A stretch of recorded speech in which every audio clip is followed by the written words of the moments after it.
Yeah, you heard that, Keith. So folks can see us at home and across the country, all over the internet in the world. So to get us started, though, tonight, like any good Republican function, we'll leave with a prayer and then pledges. And Charlotte Lampe, who's the Training and Development Chair of the Harris County Republican Party, will lead us in a prayer. Charlotte, do you want to? Dan. And thank you all for being here. Woohoo! Oh, do I need one? Okay. Hello. Can you hear me now? Okay. So let us start. We bow in gratitude, dear God, for the privilege of meeting together in friendship and fellowship, and for the privilege of living in a country that allows us that right. We ask your blessing on our president and all our officials in all levels of government, and on our troops deployed around the world to protect freedom. We ask your blessing for the leaders of this organization, that they may lead us to accomplish our goals through your counsel. Lord, help us see past the differences that divide us to what we have in common in our love of you and our love of our country. Thank you for the blessings of friends and family, country and heritage, and that place we each call home. Dear Heavenly Father, let us remember that our best prayer is the one that begins and ends with thy will be done. Amen. Thanks, Charlotte. Now to lead us in the pledge to the American flag, I believe it's James Dickey. Please join me. I pledge allegiance to the flag of the United States of America and to the republic for which it stands, one nation under God, indivisible, with liberty and justice for all. Now, Texas pledge. Cindy Asche. Honor the Texas flag. I pledge allegiance to thee, Texas. One state, under God, one and indivisible. All right, thank you. Y'all be seated. Thank you for being here. We're just going to go over the rules, and both candidates have had these rules for some time, and try to be as even-handed as we can here tonight. But we want audience participation as well, with as minimal as no fruit being thrown up here, no soft objects, no kicking, biting, and scratching. No shoes thrown. So let me just lay out the procedure we'll have here tonight and your opportunity to participate. We did this forum almost exactly a year ago for a state party chair when the SREC filled the vacancy. And we have got a lot of questions that were submitted then by SREC members. JC and I have done those, as well as worked up some county-specific questions. So we've got a number, probably more questions than we can ask. But we want your questions too, definitely to be part of this. So we will ask the questions. You have the bucket there already. So you've got note cards. If you haven't already filled out a note card with a question, looks like we've got a lot to go through. Oh, good. We'll be here late. No. We're going to finish by 8. The goal is finish by about 8:40 or 8:45 or so. So we're not going to be here all night. Morton Blackwell has a great saying, Leadership Institute, that the mind can absorb no more than the seat can endure. So we're not going to be here too late. And after a while, I think you'll get the information you need to make your choices in this very important election. So the procedure is going to be like this. The candidates are going to start. We're going to alternate questions going back and forth. One's going to start with an opening, and the next one will have an opening statement. Then we'll go into questions. And then at the end, the one who started off will do the initial closing, and then the other candidate will do the final closing. So Cindy Asche is going to open up to a 5-minute opening speech in a minute, and then followed by James Dickey, and then JC and I will alternate back and forth with questions. Each candidate will have 1 minute, up to 1 minute to answer the question, and the question should be, we're trying to even-handed questions applying to both as possible. So they have 60 seconds each to answer that question, and then each has a chance after that to a 30-second rebuttal. We have timekeepers up front, a political director. Donna Stannard is timekeeper. Yay, Donna. Organizational Director Hannah Mathams will flash the 15-second sign when time's approaching. So y'all are free to walk around. You have handheld mics. We think there won't be too much feedback when you get out here, so feel free to walk around as much as you can for answering the questions. And so we will alternate a number of questions on a number of topics. and we have a lot to collate here as well. And at one point, the candidates will get to ask, each gets to ask the other a question as well that they want to pose. So, any questions on the procedure? Right. Well, we'll get started then, and we will open now with, make sure we're on Facebook. Thank you. And we welcome the audience out there. We wish everybody could participate, but there's only so many hours in the evening. So, but we're glad everybody can participate here and online. So thank you all for being here. Oh, I forgot to mention, did y'all hear there was an election yesterday? Apparently, some guy named Crenshaw won that nomination too, up at CD2. Curtis McKinley has his shirt.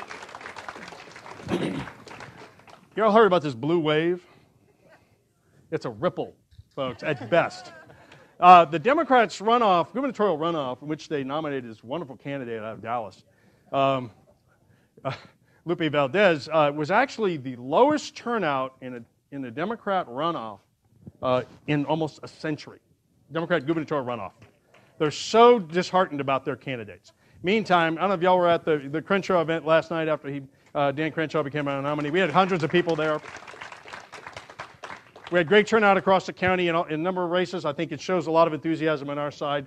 We're very pumped about being able to send John Culberson back to Congress this year as well, where there's no way the Democrats are going to win that district. But we're going to have to turn out our voters everywhere. We've got to rack up huge margins, particularly in Republican areas, to make sure we keep Harris County Republican. So we'll be working all the year on that, and I certainly appreciate all y'all do for that effort. So thank you for looking forward. So once this is over, we got now in November to be busy. So appreciate y'all being here and wanting to pitch into that effort.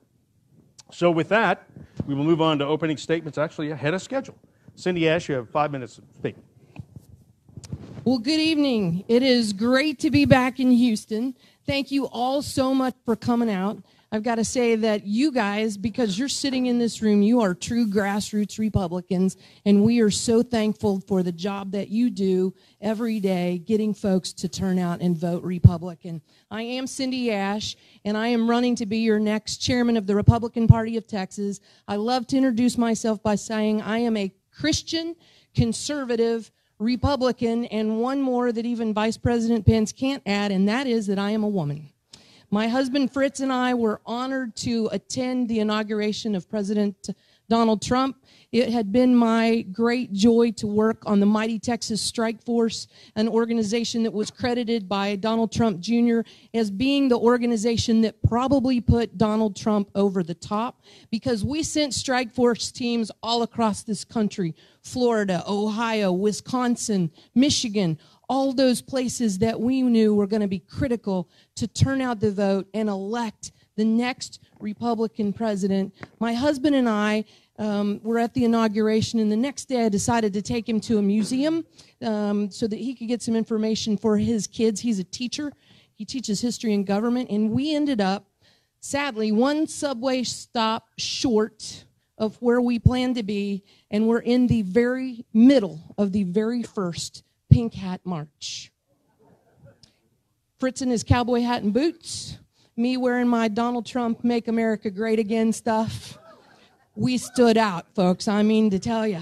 And it was at that point that I knew as a Republican that we have got to do more. We have got to be energized. We have got to captivate our message. We have got to activate our voters, and we have got to motivate people to turn out and vote Republican, because those people in those pink hats with the signs, with the foul language, the most vulgar things I have ever seen in public with their young children, those people, especially those women, ladies, do not speak for us. So a little bit about me. My professional background, my first degree is in business, and I got out and worked a couple of years after I graduated from Baylor, but my first love was always medicine. So I decided to go back and get a nursing degree from the University of Texas, even though my Baylor parents can't stand that place. And I worked 32 hours every weekend to put myself through the University of Texas to get my nursing degree, because I didn't know there was another way besides earning the money to put yourself through school. my profession as being a nurse, my specialty was in ER and trauma. But because of that business degree, I was honored to be able to serve as a trauma coordinator, as a unit manager, and finally as a manager of 3 different departments in some of the biggest ERs and traumas departments across the state. You might have heard of a couple of them. I was the trauma coordinator at Brackenridge Hospital in Austin. I went to a place after decided that Austin's trauma wasn't big and bad enough, so I needed to move to the big town of Dallas and go to this little place called Parkland Hospital. It's kind of like Ben Taub down in Houston, they tell me. Worked at Parkland for 6 years as one of the unit managers there, and then finally managed the emergency department, our observation unit, and our flight program at Medical City Hospital, Dallas.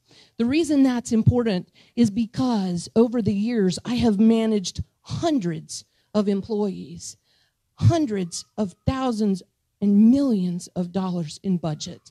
So I absolutely have the skills necessary to bring to the Republican Party of Texas in terms of management and business experience.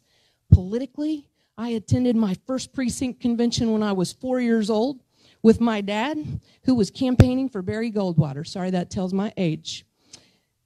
But I have been a lifelong Republican, a conservative, pro-life, pro-family Republican. I sit on the board of First Liberty Institute, an organization that defends religious liberty across this nation. You've heard of some of the cases, like the coach who knelt on the field to pray after each football game and who was fired because you certainly cannot kneel to pray in a public place on a public school field that's paid for with tax dollars. That's just wrong. I am also a proud Second Amendment supporter, a lifetime member, endowment member of the NRA. And folks, I'm telling you, they are after our rights. Every time we have a tragedy, instead of putting blame on the evil that exists in this world, they put it squarely on the instrument that's utilized for that evil. Oh, is it time? All right, it'd be my honor to represent you as your next chairman for the Republican Party of Texas. Thank you.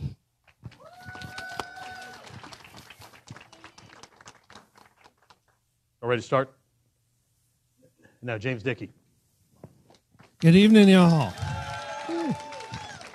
How many of y'all are going to be delegates to the convention? That is fantastic. That is exactly what I was hoping for. Thank you for your service. Thank you for playing a key role in deciding how the Republican Party of Texas is going to be run for the next couple of years.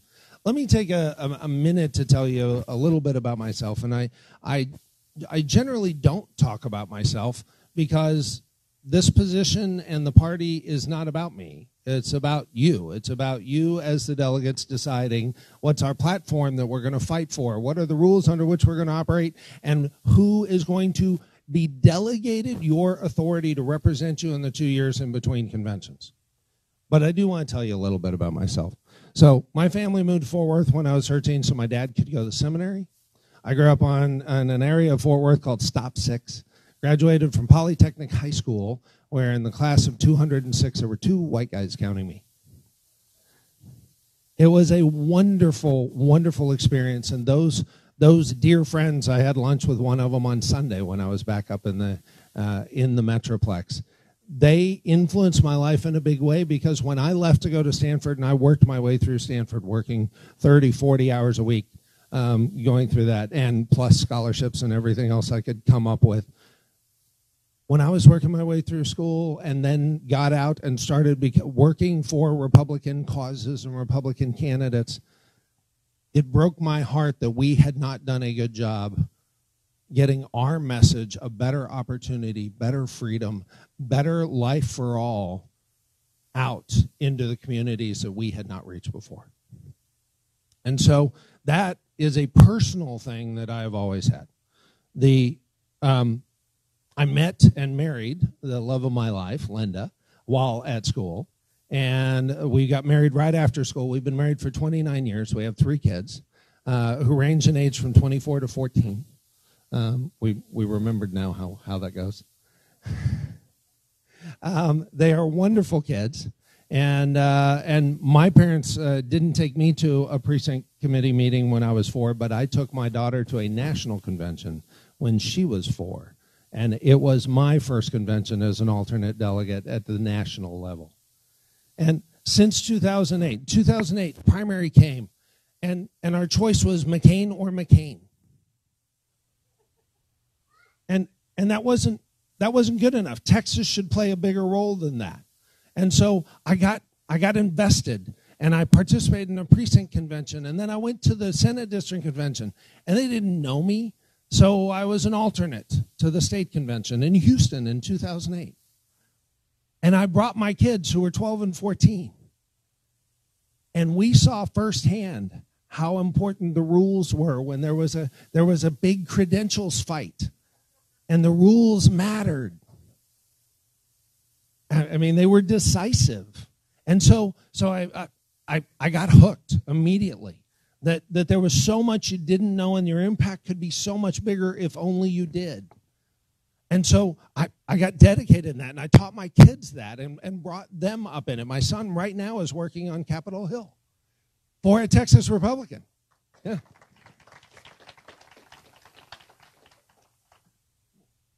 It has been amazing to watch. I've been to every single convention since then. But more importantly, what I've done is try to make sure to spread the word that the Texas Republican Party is the best Republican Party there is because we are bottom up. You, the delegates, have all the authority, all of it. And at your county level, it's the precinct chairs who have the authority. We work that way, and it's wonderful that we do. It is proper that we do.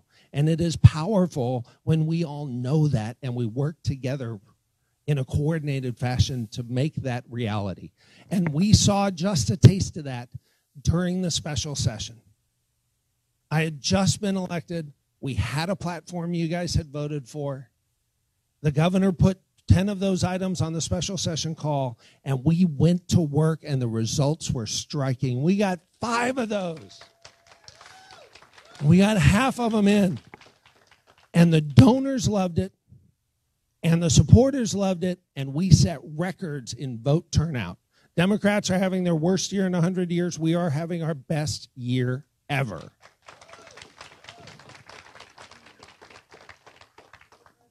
We're still winning. Please vote to re-elect me and keep me as your state party chair. God bless you. God bless Texas.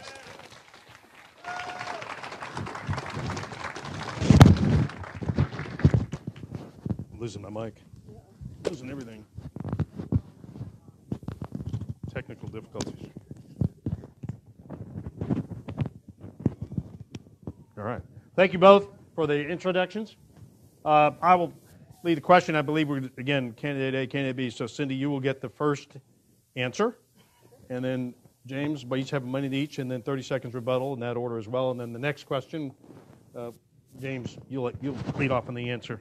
So, this is really a pain. We're still in the shakedown cruise, folks. New headquarters. Still working this out.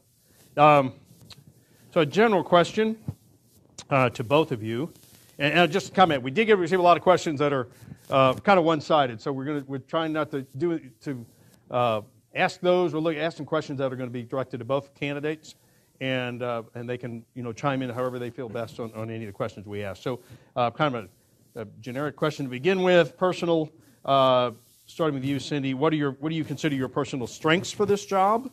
But also, just as important, what are your weaknesses you might have to deal with as state party chair? So my personal strengths are my management background and the fact that I absolutely love people.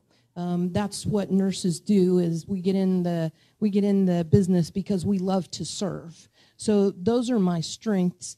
I bring significant management experience with everything from hiring, firing, education, compliance, training, all of those things from my background. The ability to build coalitions across 10 county areas when I was at Brackenridge as a trauma coordinator. If you can imagine, since I was an ER nurse, my toughest thing is patience. I don't like to wait for results. I like to have a plan. I am a big strategic planner. I believe in redundancy of redundancies and adding more. And so it's difficult for me to wait around for results. I like to get things done quickly.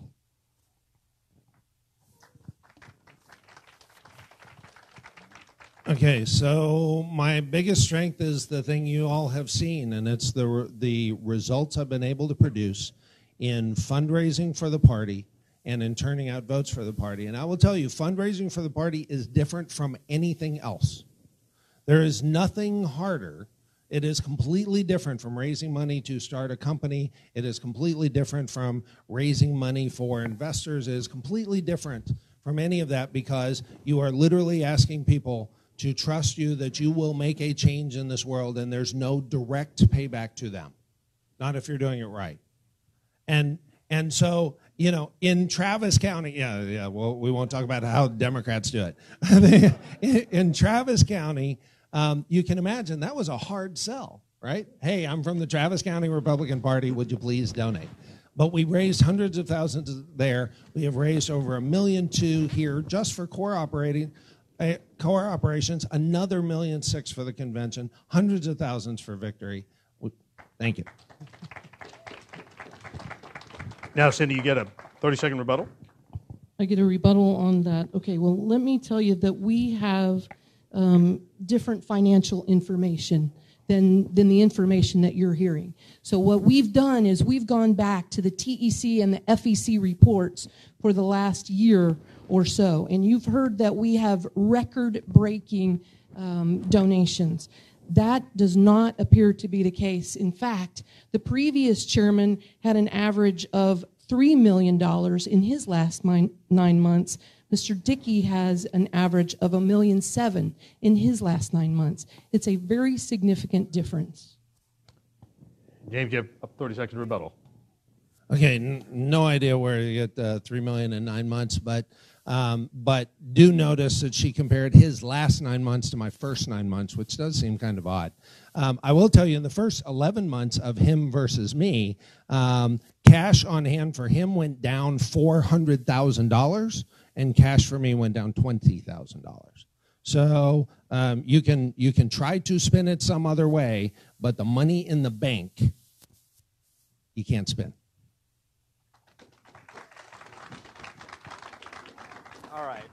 All right, so the next question. All right.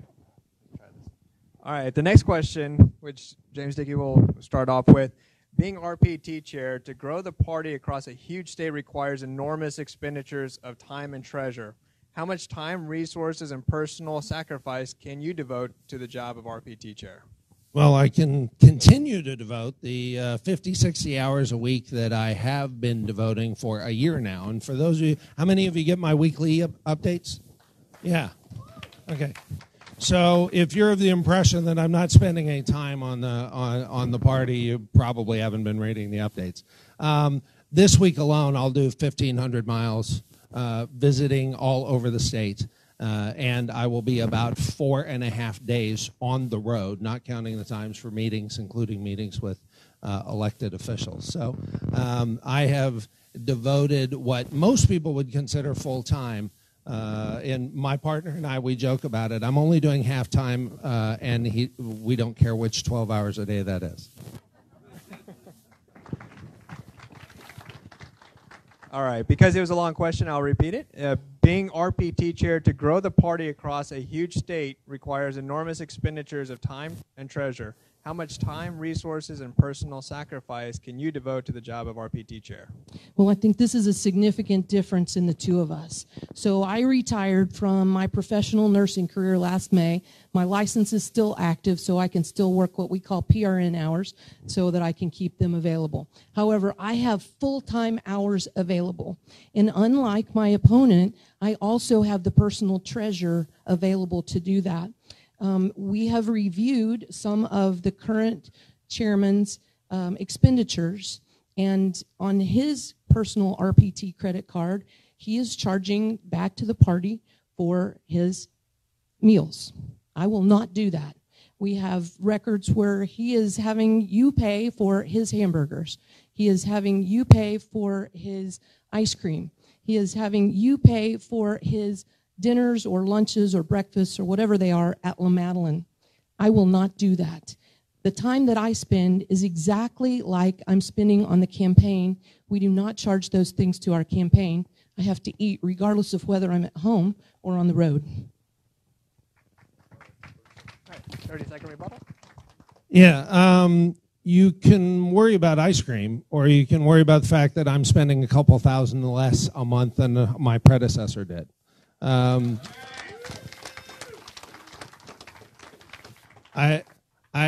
actually am very proud of the fact that I choose to eat at very cheap places when I'm on the road. I, of course, could be much less fiscally responsible, like the last chairman was, but I'm not. Thank you. Well, as Mr. Dickey told me the other day at another forum, figures don't lie.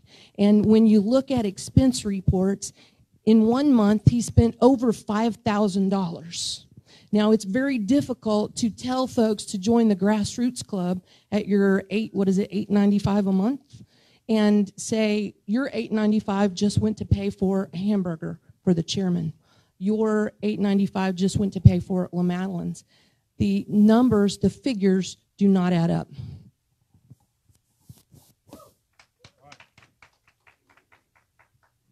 Thank you both. And we'll move on to the next question. Kind of related to this topic, I guess, while we're on it. The question first starts with Cindy Asche. Will you make RPT's finances transparent and open to any Republican, or are they limited to certain people? And you could comment as well as the current status of transparency, both of you, of the party's finances. Absolutely. It's your money. You're funding the party. You have a right to see exactly where it goes. You have a right to see what campaign consultants or what kind of consultants the RPT is using. In fact, the SREC asked for that information, and they were not able to see it. We plan to be the most transparent leadership that you have seen in at least the last year. It is very, very important that you are able to see where we are spending your money, because it's not our money as the Republican Party of Texas. It's your money, and you are sending it in to do great things as Republicans across the state. So it's very important that you're able to see all of our finances. Come into the office, and we'll make that available to you. So actually, I love this because at every forum I hear that she's going to do what we've been doing. Talking about transparency, it was after I was elected that we stopped having the officials committee meetings in executive session so that everyone could see all the financial reports of the party every month. Yeah, we have listed, and we've actually posted some of those results publicly. And it's that we have done the same. The reason why she can talk about my ice cream is because we did not refuse anyone the ability to come in and look at all of the reports, including every one of my expense reports. So we have been as open and as transparent as physically possible, and light years ahead of her biggest backer, our former chairman, Tom Meckler.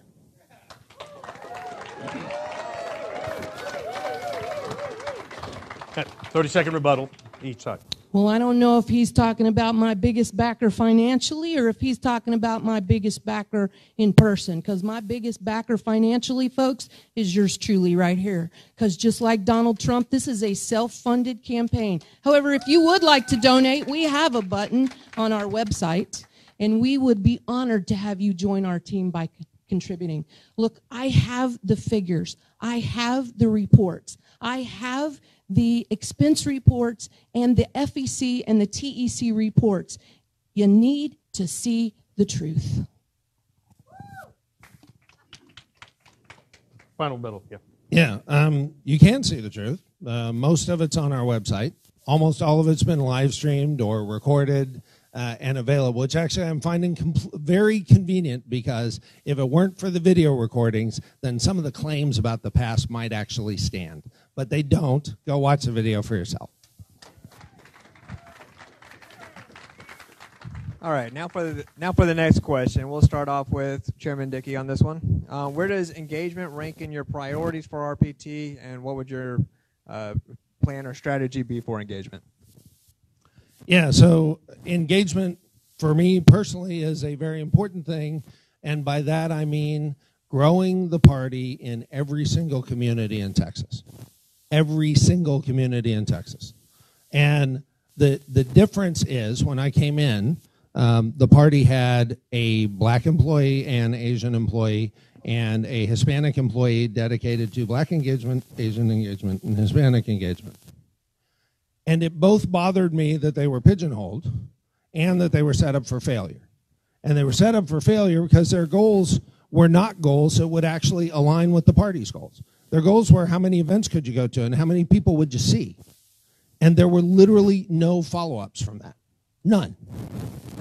And so, as a result, once things started changing, once we promoted one of them, and one of them quit, and the other one tried to work through our expectations,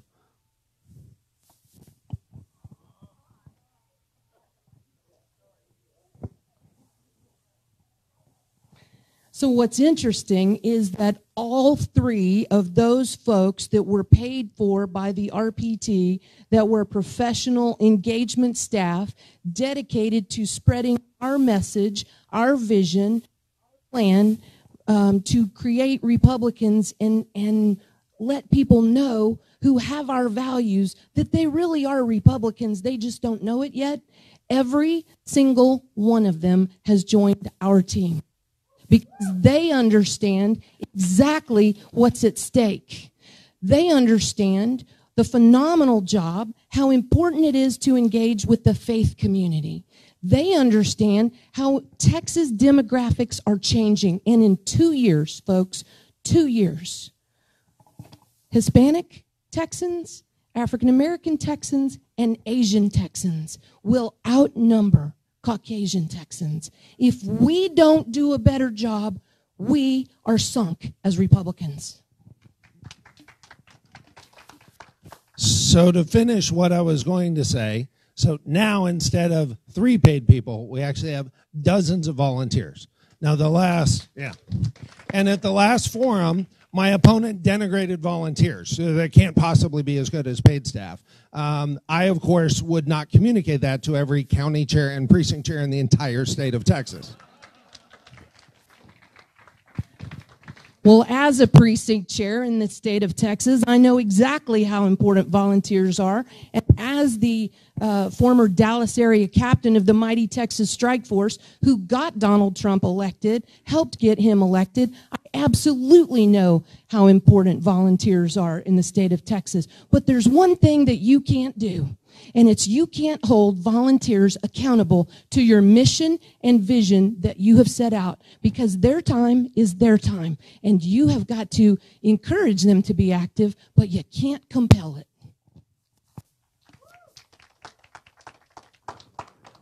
Well, thank you all both. Now, kind of keeping on a similar vein of questioning, we've got a number of questions along the topic of staffing and operations and so forth. So continuing there, starting with you, Cindy Asche, what do you understand to be the current organization of RPT staff? And do you see a need for any changes? And if so, why? So the current organization of RPT staff, you need to understand this. One thing that's very important, the engagement staff that we have is funded completely by the RNC. The field director and the political director that we have in the state of Texas, we're not even funding them.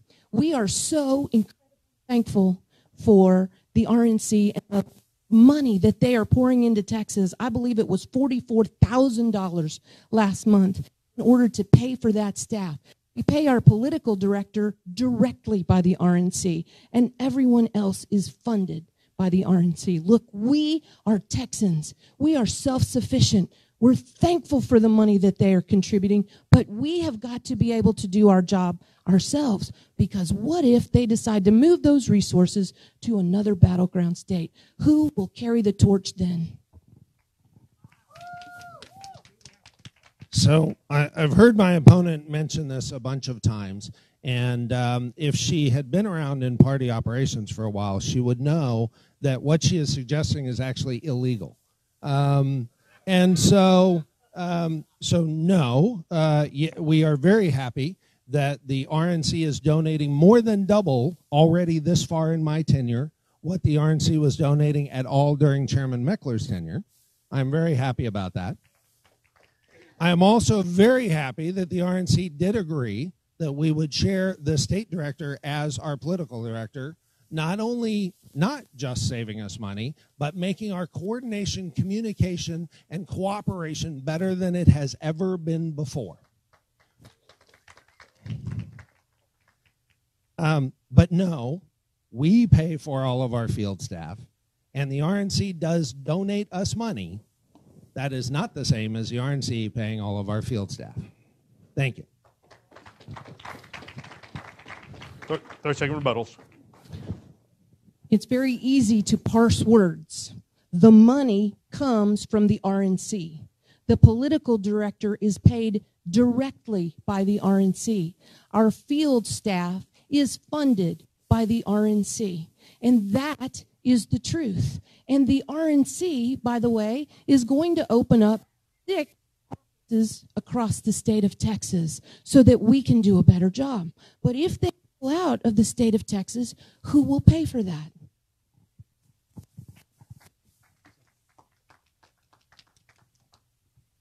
And the answer is, who will pay for that is the donors who have stepped up in an amazing way in the last year, which is why we have dozens of large donors that we have never had before. More large donors than we have ever had in a similar 12-month period in years. We also, if you look at the donations so far, fundraising from all sources so far this year, first 4 months of this year, it's over $621,000 in the first 4 months of this year, which is more than any year going back to 2012.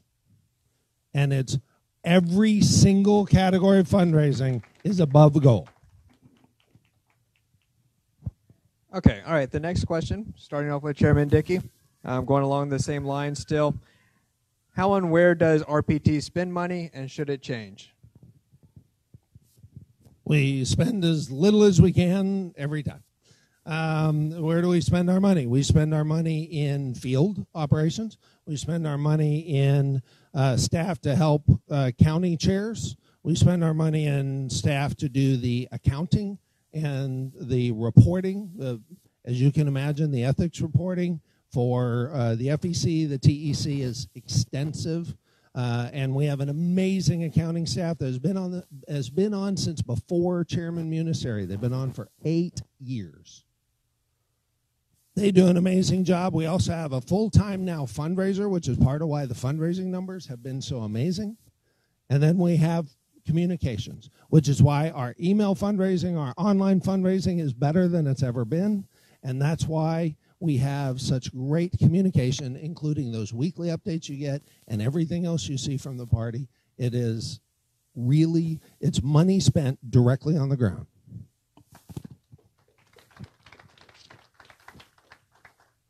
So I am so thankful for the financial staff of the RPT, because they have been there and doing an amazing job. My dog, should I just yell? They are the ones completing the FEC and the TEC reports that we have taken this information from, the financial information that you need to see. And folks, it tells an entirely different picture than the story that you are hearing about fundraising.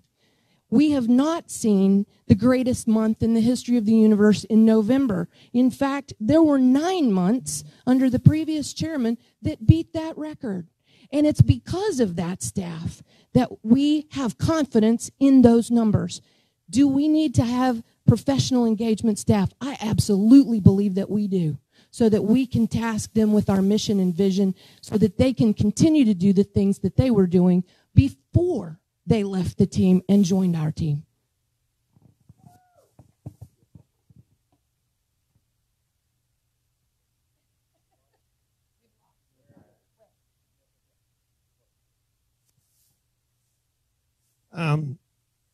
She's right, November was not a record, which is why the press release about the record month was for March. March was a record. And March was a record, the best fundraising month in 5.5 years.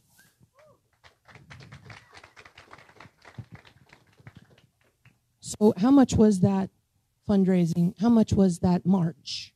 The records indicate that there are 9 months that are bigger than any month that he has had, any one of them. You need to look carefully at the financial information because, folks, I'm telling you that it doesn't make sense what we're hearing, and that is a concern. Is that it? Well, I got the time thing, and I'm following the rules. Oh, yeah, thank you. Okay, we're going to the next question, probably getting close to closing out this topic, but it's related. And we have a series of questions along these lines, particularly given the funding that the RNC is now supplying, which I think they did under Steve Munisteri as well. When that comes to an end again, assume if it does, then how do you plan to raise money and implement a statewide field program without the RNC's assistance? Cindy Asche. So look, one of the things that we have seen is that we have some major donors that have always contributed to the party in the past who have pulled back from donating, and we have got to go back to those donors and get money. Did you know that one of the largest contributors to the RPT has been Governor Greg Abbott? And we are so thankful for him. And then you have one of your own right here in Houston, Ms. Wall, who contributed an enormous amount. But we have got to go back. Yes, ma'am.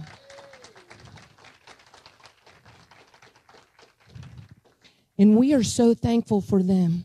But we have got to do a better job. We have got to pull those folks back in who have contributed to the party for years, who are no longer donating because they have lost confidence in the job, in the mission that we are doing, and in the leadership that is leading our party. Wow. Okay. So first of all, for those who have paid attention to the SREC meetings, you know that there are different kinds of money there for the party. There's the operating funds, which every time I talk about how much money I've raised, I only focus on the operating funds. And then there is the convention funds. This year's convention, $1.6 million that we have raised. Every time I talk to you about how much we raised or whether we had a record month, I'm not even including that. I'm not including the fact that $558,000 has been raised from corporate and political sponsors for that convention for this year, setting a record for any convention in RPT history. Right? That's separate. I'm also not talking about victory, and I'm also not talking about the CRC. So when she talks about there are better months, she's lumping all that together and saying there are some better months on all that stuff, which is lovely, but that has to do with George P. Bush or Commissioner Craddock. That has nothing to do with prior chairs or comparative performance of chairs, and if she'd been around, she wouldn't have known that. Actually, that's not true at all, and I have been around, and I have the facts, and the reports actually show that. And I'm not talking about money from this and money from that. I'm talking bottom line money that we have to spend on RPT business. As of right now, folks, at the last end of April, we had $525,000 that was unrestricted. That's it. That's less than 5 months operating expenses. And we only had $114,000 in our victory fund that we will spend $1.2 million or more on.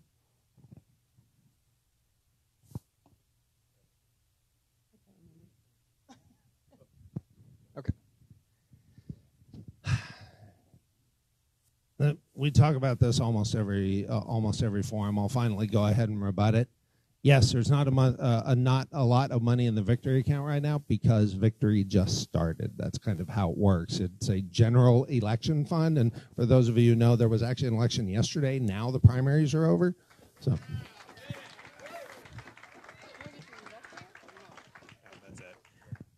Okay. All right. The next question. We're switching topics a little bit here. So this will go to Chairman Dickey. How should RPT work with other GOP organizations such as Republican Women's, Young Republicans, etc.? Well, I have been really glad with the way that a lot of Republican organizations have stepped up and become auxiliaries, become coalitions, and become more active with us. We've actually had more interaction with the high school Republicans, college Republicans, young Republicans, and a whole bunch of others than we have in the past. Now, I am disheartened by how difficult it has been for me to get the reception and interaction from the Republican women that I had hoped for. I was disheartened when they turned down my repeated appeals to speak at their convention. But Garrett Peel is a great guy and a great friend, and I'm glad he was able to speak there. And I went above and beyond to change our rules to make it easier, since they could not be an auxiliary, that they could become a coalition. And I asked for them to become a coalition. And I have done other things as well to reach out. I hope we can do well. So let me tell you the truth about that story. So the truth about conventions is, they're planned months in advance. And as the leading female representative of the RPT, Amy Clark was asked to speak at the TFRW convention. And that was before the leadership change. And it was planned months in advance. Then the leadership changed, but it was measured down to the minute who had time to be able to speak. And Teresa Kosmosky actually spoke with Mr. Dickey at an event and said, and he said, "I'm happy to come speak. I'm happy to do anything I can to help." And down to the minute, but if something opens up, I'll let you know. She received 2 phone calls from staff saying he wants to come speak. But unfortunately, Ms. Clark was already scheduled, and there was no more time allotted. My time's going to run out, so I'll finish in rebuttal. But the story that you're being told is absolutely not correct.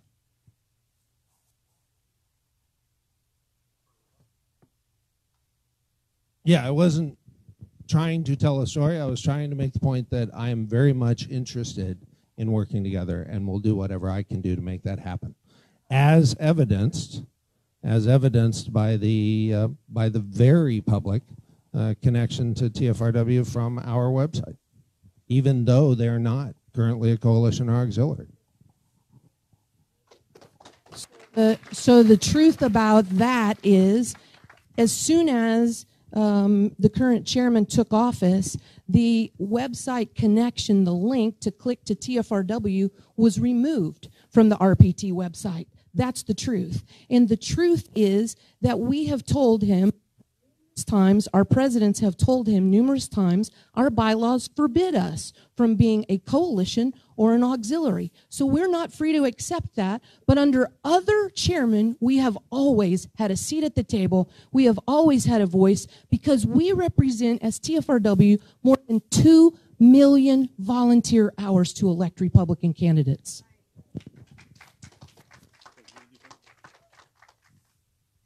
All right, well, thank you. So sort of keeping in this theme, that we have a lot of cats to herd within our party.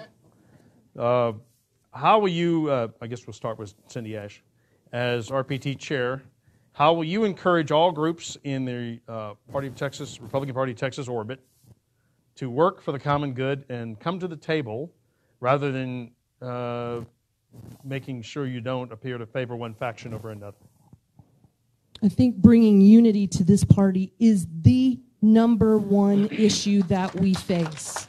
Because, folks, our enemy is the Democrat, And he is out there, and his buddy George Soros is throwing millions of dollars into Texas because they know that the only thing standing between California and New York is Texas. And the only thing preventing them from complete takeover of this country is Texas.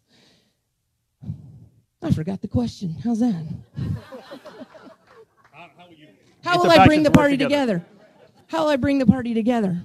The most important thing is we had first-time voters in 2016 for Donald Trump that we need to bring back in the party.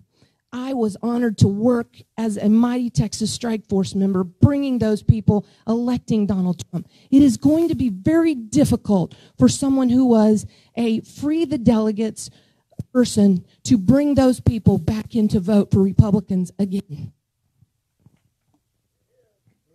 So, how do we get unified? I got asked that a lot when I ran the first time, and the easy thing is we focus on the things we agree on and can work together on.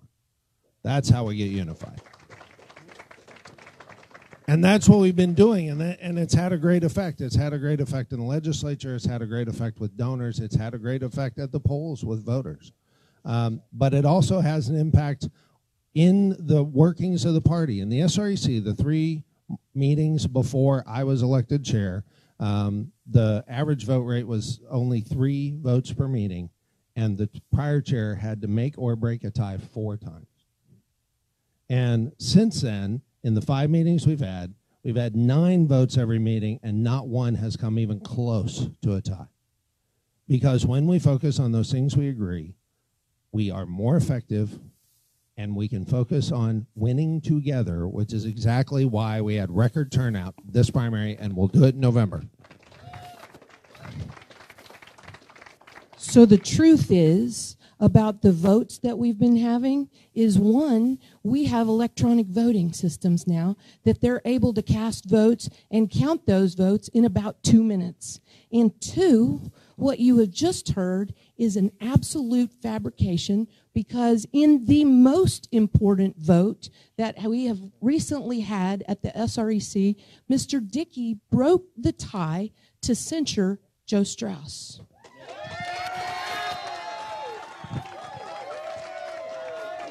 So,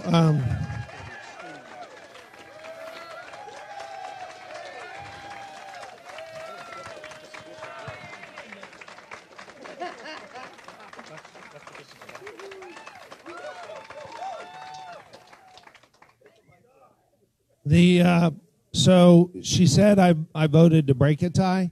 My vote put the vote at 70%. Now, I don't know about you, but I don't call that a tie. Thank you.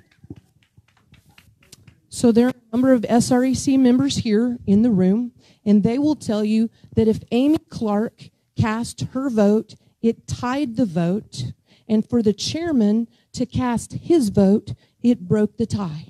I understand that a lot of us were not in favor of Joe Strauss. I understand that, and you need to know that I supported my friend and opponent when he ran against Mr. Strauss. However, the message that it sent across the state was that if you're not our kind of Republican, you do not have a place in this party. So the interesting thing is my opponent says that it sent a bad message, and yet literally on stage on Saturday, she spent minutes talking about Republicans she didn't want in the party. Right? So again, I know math is hard, but the rule 44, if you know rule 44 is it takes effect if 2/3 of the vote gets cast. So yes, when Amy and I cast our votes together, we passed it to 70%. Not to break a tie, to meet the required threshold, but the required threshold was not a majority. It was not a straight tie. It was to put us over 2/3. Again, not a tie. All right. Next question, starting off with Chairman Dickey. What can you do to try to herd all the cats so that elected officials, grassroots, and major donors all feel that the RPT is successful? Well, that's what we've been doing. When we focus on those things, we agree. When we focus on the platform items you all have done, and there's a lot of stress about Speaker Strauss during the special election, right? During the special session, but if you watch the last article he was quoted in, his spokesperson quoted plank number 121 by number in the article.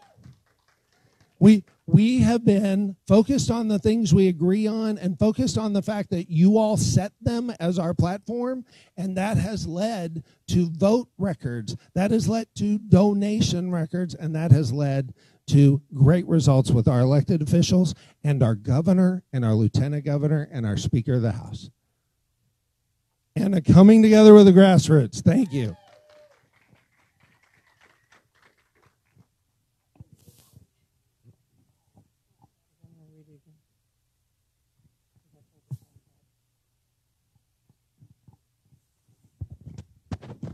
All right, I'll repeat the question. Let's see. What can you do to try to herd all the cats so that elected officials, the grassroots, and major donors all feel that the RPT is successful? So this is a really big challenge that we have as Republicans in the state of Texas.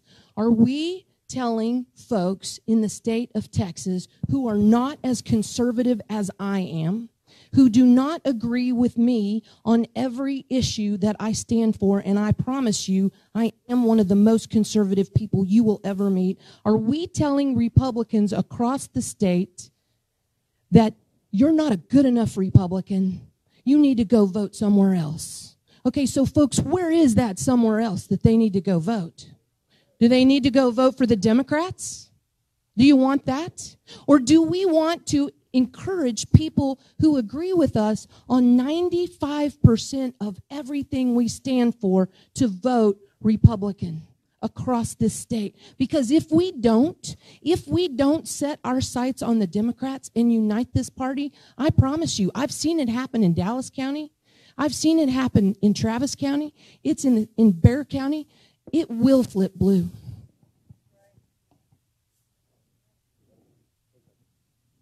Yeah, this is exactly why we focus on the platform. And this is also why I would caution you to think very seriously. You all will get to decide not just what's in the platform, but how long is it? And one of the things I will caution you to think about, people who have argued that it should be shorter, in many cases are arguing that it should be very short and only a handful of very vague things. What it is now is a resource guide that we turn to every time a reporter calls us, every time a legislator calls us, every time somebody else calls us and says, will you do this thing? We check the guide. All right, 30 seconds. So actually what we've done is we have sent out a questionnaire to legislators asking them if they will support the platform in its entirety. And then we have held them accountable to every plank in the platform. Have you read the entire platform? Depending on how you read it, it's either 260 or 266 planks, including things about hemp production and unpasteurized milk, raw milk. It is freedom. We are all about freedom. But we are also about uniting Republicans around our core principles. Okay, since we've kind of segued into this topic, I have a couple of questions relating to the platform. I'll try to turn them. Well, let's just see. Starting with Cindy Asche, what do you consider the three most important issues in the RPT platform? Let's just do 1 minute, then I'll have a follow-up to that. So as a conservative Republican, I will always stand for pro-life, always. If we are not pro-life Republicans, we lose every time. We have got to stand for life. Second, we have got to stand for personal responsibility. We are the party of personal responsibility, and we hold all elected officials accountable to that. And thirdly, let's see, what else is ultra important? That all of our principles are important. We support the Second Amendment. We support freedom of religion. Folks, if we lose religious liberty in the state of Texas, in this country, then all of our other liberties are at risk. We have got to stand for all of these things that we believe in, the Constitution, limited government, all of those things. All of our principles are important, every last one of them. So I'm not just going to tell you what I think is important. I'll tell you what I've done about it. Life is absolutely the cornerstone of everything else, right? There's a reason it starts life, liberty, and the pursuit of happiness. And life comes first, which is why back in 2013, I was in the middle of that almost satanic environment when they were chanting and we were fighting for HB2. And we got it passed. And much more needs to be done. And thankfully, our platform is very strong on this, and we are working on it, and I love that, and that is wonderful. And then we have the Second Amendment, the one that protects all the rest. And the Second Amendment, that's why I was the only county chair who showed up to testify for constitutional carry at the last legislative session.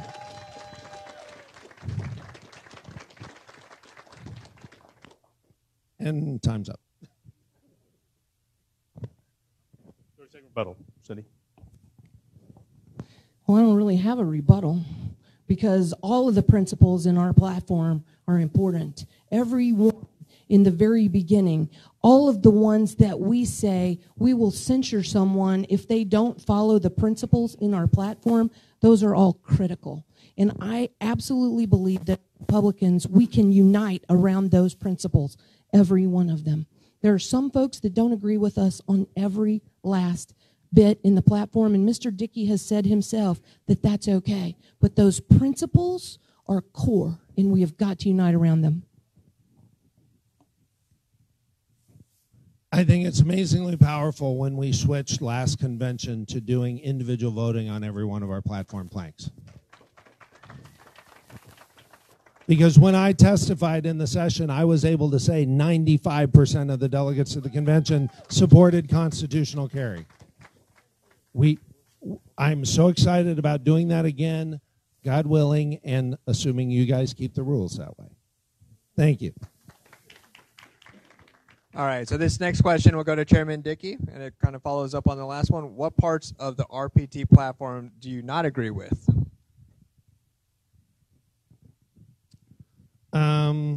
Okay, well, actually, we've had a good example.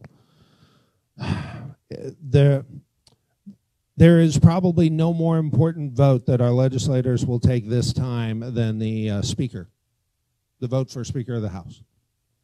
And so our members in the House are going to take that. And in our platform, and I've had this discussion with every one of them, in our platform, we don't try to mandate who they should vote for. But we did put forth a process. We said it's critical that you and the caucus agree, and then after the caucus has made the decision, you all go to the floor and you vote for the Republican caucus choice for Speaker. That is absolutely critical. Well, in that plank, it said vote by majority. When the caucus actually met, they decided on a process that would shoot for 2/3 and then drop to 60%. And their point was that if somebody only got a bare majority, that would be risky, and I tend to agree with them. I think that's a very good point about the Speaker and the caucus. I will not take issue with that at all. I have said, and I absolutely believe that we strengthen Rule 44, which is the censure rule. Because, let me ask you this. They have to violate 3 principles in our platform. Do we have the ability to censure someone who posts a naked selfie of themselves?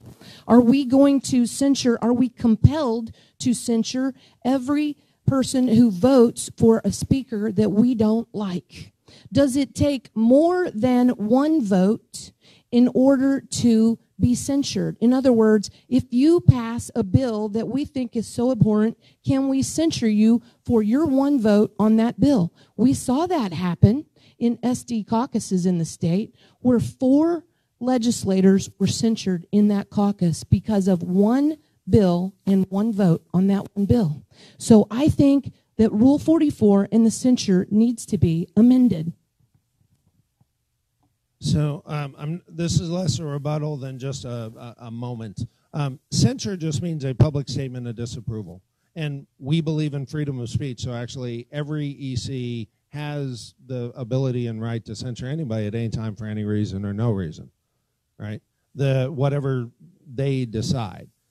Rule 44 is a specific set of processes with a lot of protections in it to ensure that censure with penalties has to meet certain bars. And yes, it's your decision at convention what those are.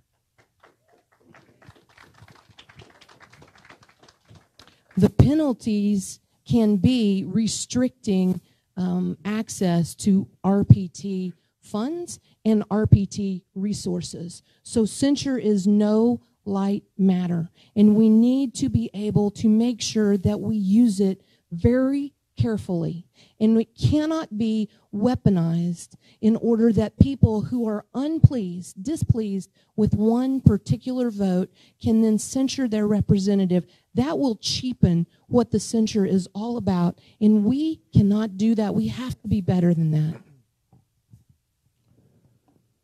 All right, next question, sort of synthesized about 10 of them that we got.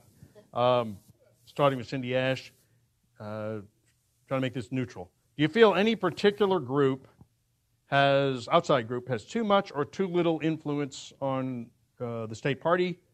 And if yes, what can be done to change it?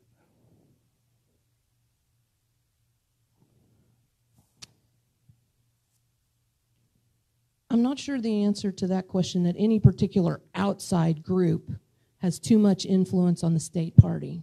I will say that there is a move afoot in Texas that would like very much to see their national platform stands for recreational marijuana. It is pro-choice. It is not secure borders. It is not pro-Israel. And their national platform concerns me immensely.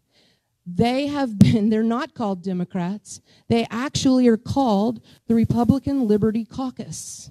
And they have been brought in. I read the platform. You need to read the platform of the national platform. It is absolutely pro-choice. It is absolutely not for voters. And it is absolutely pro-recreational marijuana. That is not Texas. And we should not be allowing those influences. So the question is there a single outside group that has too much or too little influence? No, of course not. We're a party of freedom and free association. And we welcome everyone to participate who agrees with us on any of our issues. That's why we changed that's why we changed our rules around coalitions, so that more people could partner with us. And the way we win and the way we even things out is the same way we grow the party. It's by focusing on those things we agree on and working with everyone we can possibly work with toward that end, so that we win hearts and minds while we also win votes and donations. Thank you. So is our platform important?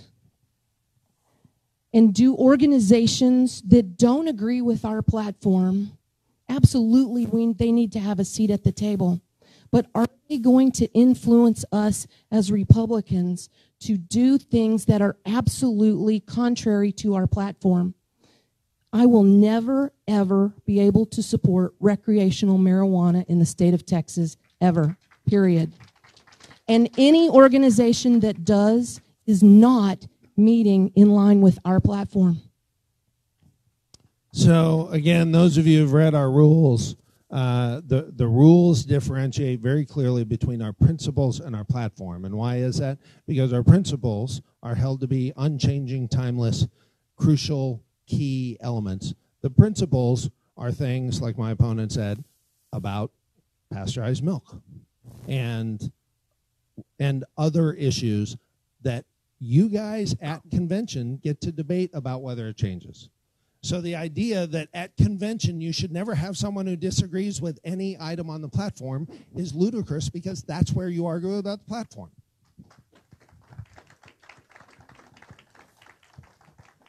All right, we've asked both of the candidates to prepare questions for each other. We'll start with Chairman Dickey, and Cindy will have 60 seconds, and then you'll ask your question, and Chairman Dickey, you'll have 60 seconds. Given your main donors on your last report, because your money was a loan, your main donors were Norm Adams of Texas Solution infamy and Tom Meckler, who had at best a troubled legacy as chair. Why should anyone expect you to represent anything but a return to the past we'd rather leave behind?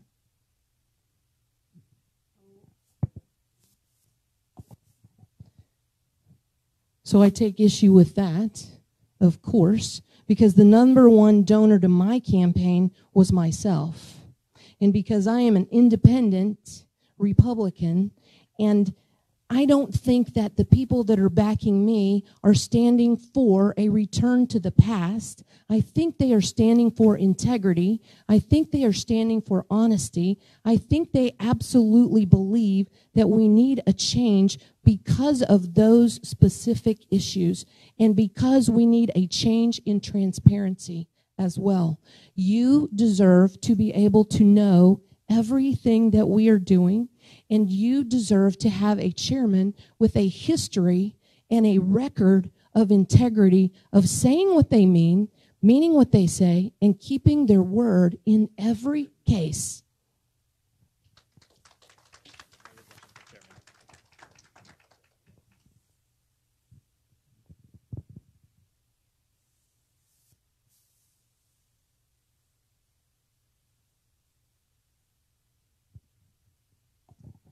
So, Chairman Dickey, are there currently any paid staff members or consultants who are receiving funds from the RPT who are also working on your campaign, and have you or they utilized RPT resources for your campaign? There's actually a rule that says very clearly staff is not allowed to work on any intra-party contests. So no, there is no staffer who is working on any intra-party contests, including mine. The rule does not specify consultants, because every single consultant we have works on intra-party contests. And one of the consultants we currently have, we have 5 on staff right now, and anybody who listened in on Monday night's officials committee actually already heard all of this, because we're transparent. There is one consultant who is paid to advise the party on communication. So when we get prepared to do a statement, they literally check the statement for grammar and efficiency and effectiveness and accuracy with the platform and matching with the platform. She is also separately consulting for my campaign on the communications I send out, because I want to make sure my communications are all also the same.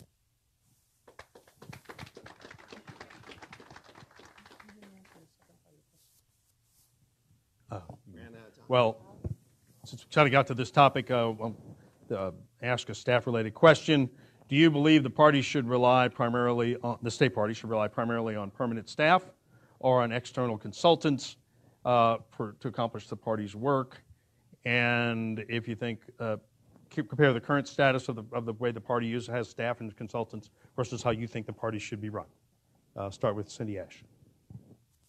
So one of the things about consultants is that we have a rule in the RPT that says if you spend over $25,000 on any particular item, it needs to be approved by the SREC.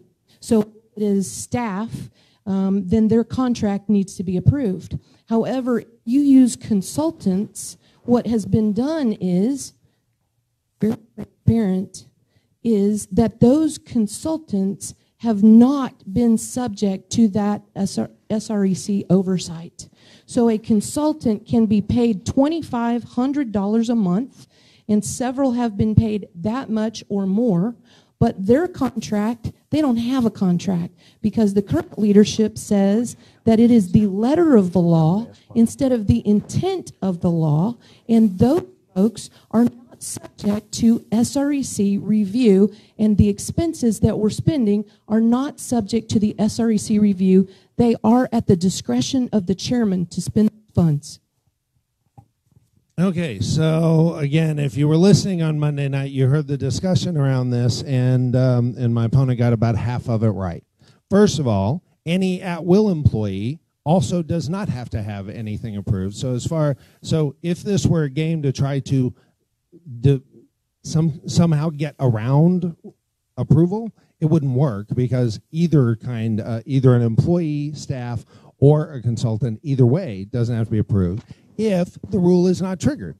And that's because the rule isn't what she said it was. The rule is not any consultant that might end up someday maybe possibly costing you $25,000. It is no contract can make the SREC liable for $25,000 or more. And if you do a contract that says you owe $1,000 and it might go 80 months and it's 1,000 times 80, that is not the same as making you liable for $25,000. That is the intent and the spirit and the letter of the rule.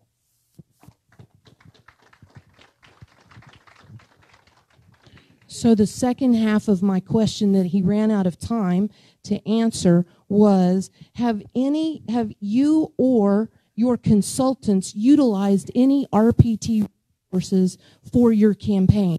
And the answer to that is yes, absolutely. In fact, they utilized the RPT website and put a link to Chairman Dickey's campaign website underneath his name on the website. So that...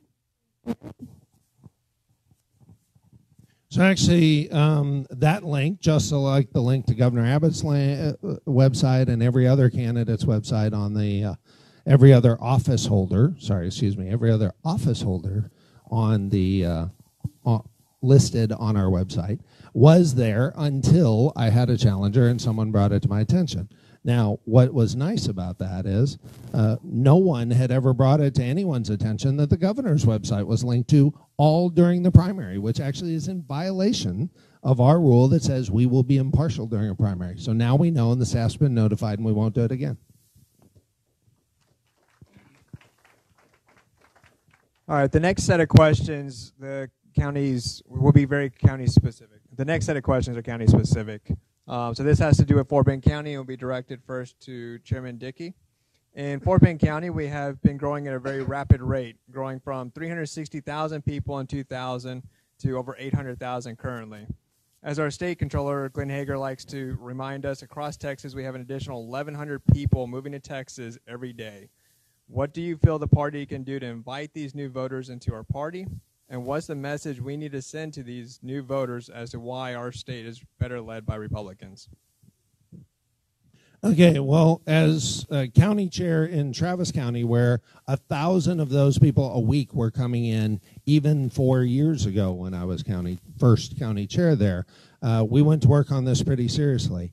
And what we are doing right now, one of the things our political director is overseeing is we are doing the new mover mailings. So any Republican moving from another state who comes here, if they were in a state where you register by party, if we know they're coming in and they are Republican, we are automatically reaching out to them to encourage them to register to vote here to make sure that we get them plugged in and we take advantage of the fact that they're coming in. We did a lot of analysis in Travis County, and even into Travis County and even from California, it was breaking about 50-50 Republican versus Democrat, which was better than what we had in Travis County and much better than what California has, because there was a lot of self-selection of the more conservative.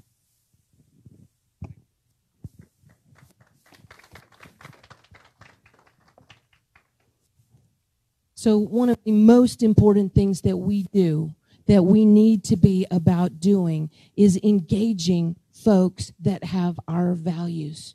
And we need to be about dealing with those folks who are moving into the state of Texas. And as Alan West said, we need to create a billboard campaign that says, welcome to Texas, the state of good government, the state of lower taxes, the state of clean air, the state of all of our positive things. And please leave your California politics or wherever you came from, please leave them at the border if you want to keep this state the great way that it is. So in order to be able to do that, we need an engagement staff. And in order to be able to have an engagement staff, we have to raise more money. Because, folks, the numbers show that we don't have enough.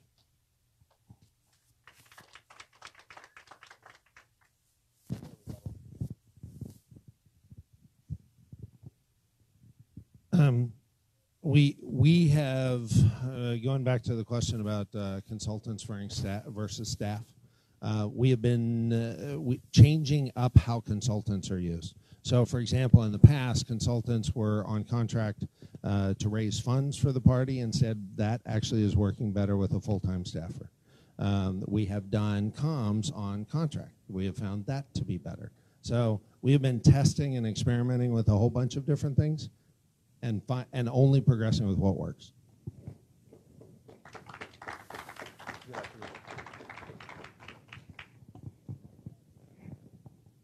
What was that? I'm sorry, I thought someone said something about that they wanted me to respond to.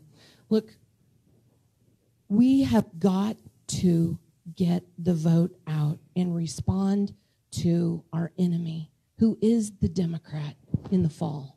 And we have got to engage young Republicans. By the way, did you know that there was a poll that's sponsored by the Young Republicans? Who would you choose for chair? 73, 20-something, 74, 26. You won that, hands down. Okay. Because what, sir? Let's not, come on, let's not yelling. All right. Is that time? Okay, continue with the county-specific questions. I've got kind of a long one here with a little backstory. In 2012, when Steve Munisteri was state chair, I worked with him somewhat, but he had RPT drop about $250,000 into Harris County late in the campaign to help out here in Harris County. So when I took office 4 years ago, I pledged that Harris County would no longer be a missionary outpost for the state party, and let the state party focus on places where there was not an infrastructure, Hidalgo, elsewhere, West Texas and other places. So the Harris County Republican Party now has, I think, a campaign operation and budget larger than the state party here in Harris County. And so this year we had the longest ballot in the country in Harris County, the largest budget we've ever had, and a unified effort from working with from Senator Cruz through with all of our congressional candidates. We actually have joint fundraising operations with for instance, with Congressman Culberson this year. We've been working with Governor Abbott's campaign for over a year, Lieutenant Governor Patrick's campaign, with our county judge here and the commissioners, as well as the 75 judicial candidates we have in Harris County.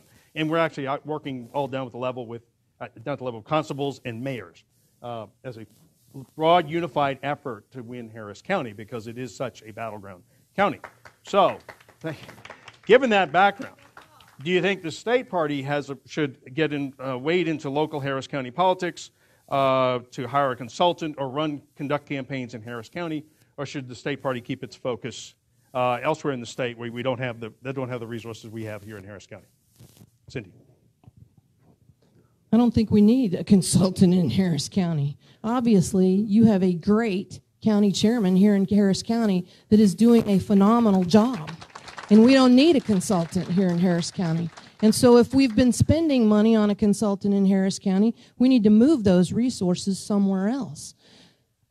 Look, it is very, very critical that we give county chairmen across the state the resources they need. And in Hidalgo County, in the Rio Grande Valley, in Laredo, in El Paso, they need resources very, very different than they need here in Harris County, who obviously needs nothing except support to run their elections. And I'm not even sure, Chairman Simpson, that you even need that.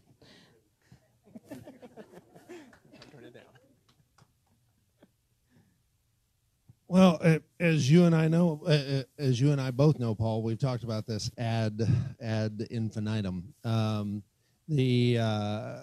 have had extensive conversations with the governor's staff, lieutenant governor's staff, and you about the need to make sure that Harris County judges win their races this year. It is absolutely critical.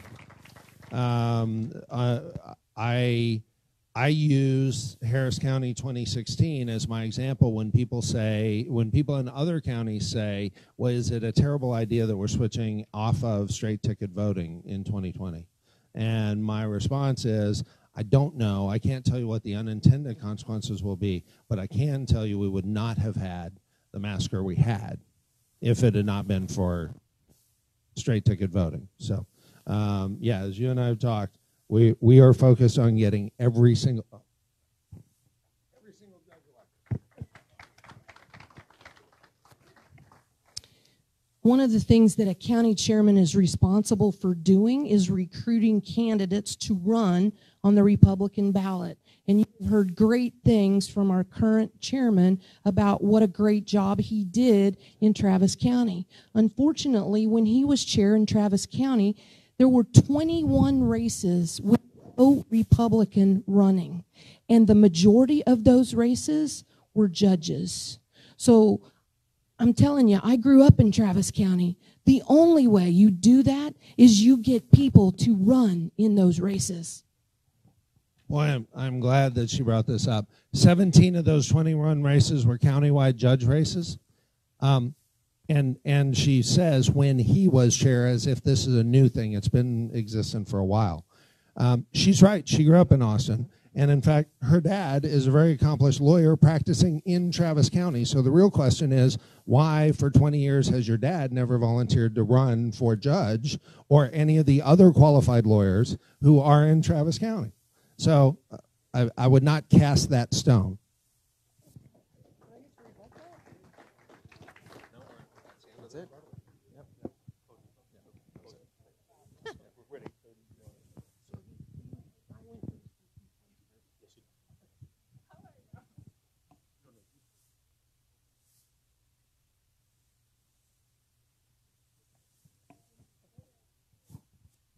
Okay, that concludes the questioning. Now we're going to go to closing statements. As discussed earlier, Cindy Asche will give her closing statement up to 5 minutes, and then James Dickey will give his. So the reason my dad never ran for judge in Travis County was because he was too busy serving as the national committee man for the state of Texas for 8 years with the utmost integrity and honor. And oh, by the way, then he served as general counsel for the Republican National Committee. So that's why he was a little too busy running for judge. And by the way, he never wants me to tell you how old he is because he's afraid I'll run off clients. But he is still practicing law full time in Austin. And there is no man on the face of the earth with greater integrity who has brought more honor to God, to Texas, and to his family, and I will chase that bar of integrity every day of life. And if elected your chairman, I will stand for the utmost of integrity. Look, folks, you have heard that we have a lot of transparency. You have heard that the numbers are great. I'm telling you that the numbers that we have from the TEC reports and the FEC reports are the true story. Unfortunately, our current chairman has a history of being able to mislead people about the numbers involved in finances. And that is a reality. And so when you look at the numbers, especially the financial numbers across the state, I would implore you to go and get those numbers. We have them available. I will give you copies, have them sitting right here with me. And you can look at the numbers, and then you can decide for yourself if the blonde girl can read a financial report or not. Because I promise you that I have budgeted millions of dollars more than the RPT budget. Even as president of a homeowners association for 4 years, our budget was bigger than the RPT. And so, folks, I'm telling you, I absolutely believe and know in my heart of hearts that we don't have the money to do the things that we need to be doing as Republicans across the state. We have got to unite folks around our common values, just exactly like Ronald Reagan said. I would rather have a Republican who votes with me on 80% of the issues, 80% of the time, than a Democrat ever who will not vote with me on anything. And it is critical that we focus our efforts on the Democrats. We have a mission. The weight, maybe, of the very country is on our shoulders. Because if we lose Texas, we lose this country. And that is not an exaggeration. The only reason we have been able to elect a Republican president is because of the state of Texas. And it is so absolutely important that we are able to bring those folks back into the party who voted for the first time for Donald Trump. It would be my honor to serve you with unquestioned integrity, with unquestioned transparency. If we're going to use consultants, their salary will be brought before the SREC and it will be approved. If we have an intra-party race, we will never allow anyone to utilize RPT resources, and I will not hire consultants who are consulting on other races, like right here in Houston, like the RPT Chairman. I absolutely believe that as Republicans, we should be held to a higher standard, because guess what?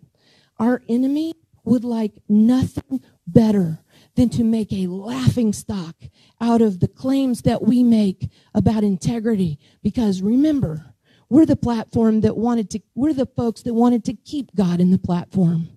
We're the folks that have a higher purpose.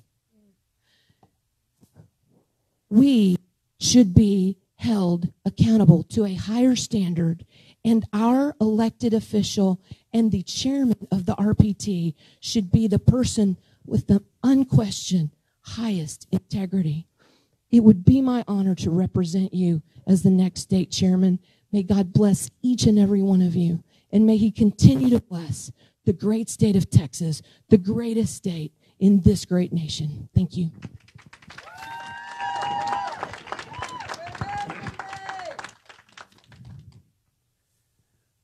So we have accomplished some great things during the last year. The biggest is energizing our grassroots. As we have seen the impact that you guys can have, that when we are working together, when the party is acting as your megaphone and your amplifier and reinforcing the things that you asked for and that you wanted, the results are amazing. And the results are reported all over the place. The vote totals are reported by the Secretary of State. The candidate totals are reported by the county parties.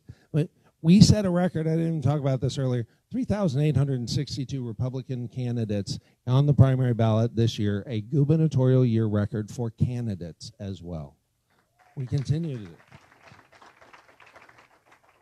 When we work together on those issues that we have decided represent the Republican Party, the results are amazing. And you've seen tonight and you've heard tonight that, yes, you can have a great set of experience running an operation.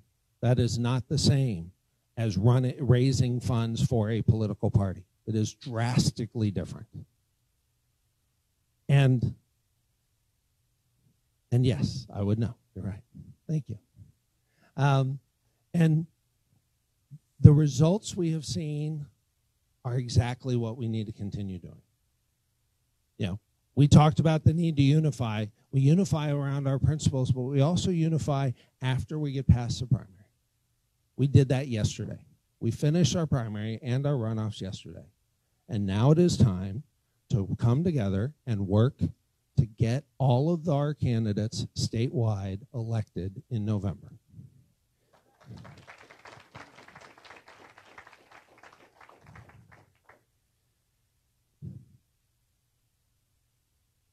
You know, I've heard a lot of, we've done a lot of these. And if I've heard it, twice, I've heard it, 287 times, a claim toward integrity. Well, the great Margaret Thatcher said, it's like being a lady. If you have to say you are one, you're not.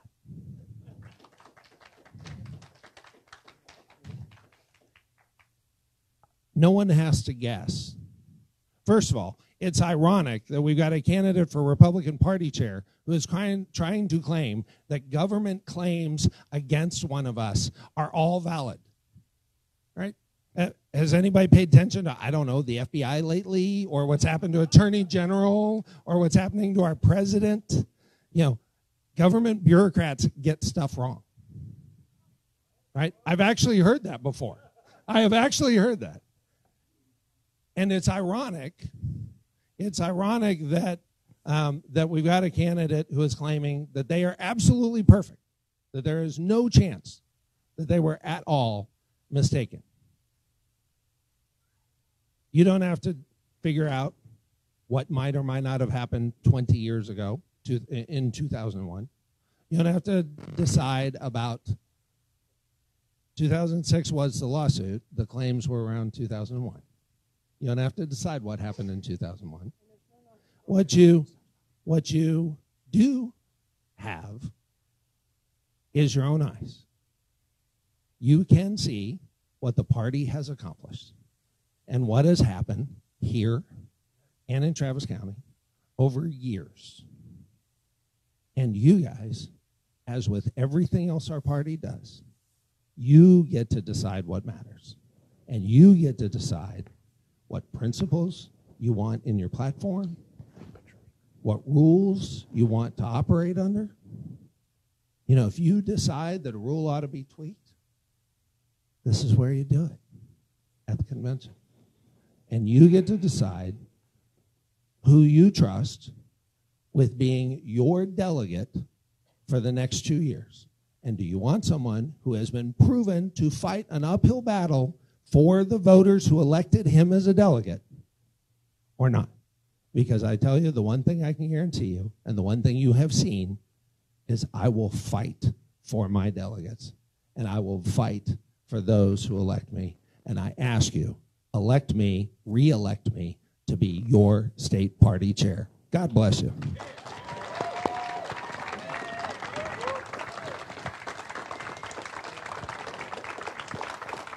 All right. That concludes the forum. Please give both candidates a round of applause for all their hard work and for being here. And there's no kicking, scratching, or biting. It was successful. Y'all would stay up here. We'll have some pictures taken. But thank you all for being here this evening. There's going to be a spirited campaign here on out. And certainly after the convention, we're going to be driving on in November for victory then. Thank you all very much.